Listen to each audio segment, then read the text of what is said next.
আসসালামু আলাইকুম সম্মানিত ভিউয়ার্স, আপনারা যারা গরু ছাগল পালন করেন, আজকের ভিডিওটি খুবই প্রয়োজন আপনাদের।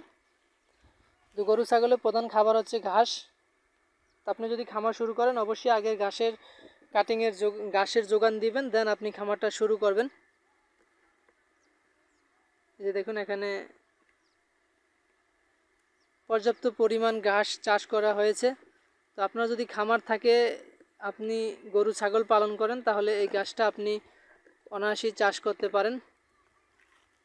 এই যে ঘাস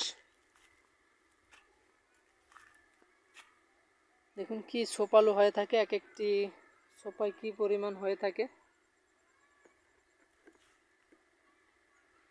এই ঘাসটা একবার রোপণ করলে আপনি 3 থেকে 4 বছর অনায়াসেই খাওয়াতে পারবেন এবং বছরে যে কোনো সময় রোপণ করতে পারবেন। উঁচা জমি থাকলে আপনি বছরে যে কোনো সময় এই ঘাসটা রোপণ করা যায়।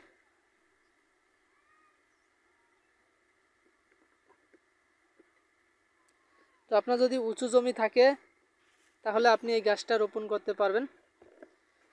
নিচু জলাবদ্ধ জমিতে এই ঘাসটা চাষ করবেন না। দেখুন এখানে কি রকম ফলন হয়েছে। এই গাছটা ছোপায় অনেক বেশি, তো সেই জন্য মূলত আপনারা এই গাছটা চাষ করতে পারেন এবং প্রোটিনও অনেক বেশি হয়ে থাকে এই গাছটাতে। একবার কাটার পর দেখুন আবার কিন্তু নিচ থেকে আবার উঠতেছে। এরকমভাবে আপনি এক পাশ থেকে কাটতে কাটতে আবার অপর পাশে যখন যাবেন, তখন আবার এরকম ঘাস হয়ে যাবে।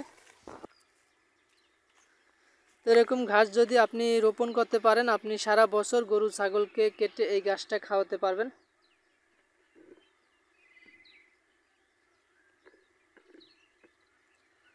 আমাদের কাছে এখন এই ঘাসের পরিপক্ক কাটিং আছে। আপনারা চাইলে আমাদের কাছ থেকে এই ঘাসের কাটিংগুলো সংগ্রহ করতে পারেন। আমরা সারা বাংলাদেশে কুরিয়ারের মাধ্যমে এই ঘাসের পরিপক্ক কাটিং ডেলিভারি দিয়ে থাকি।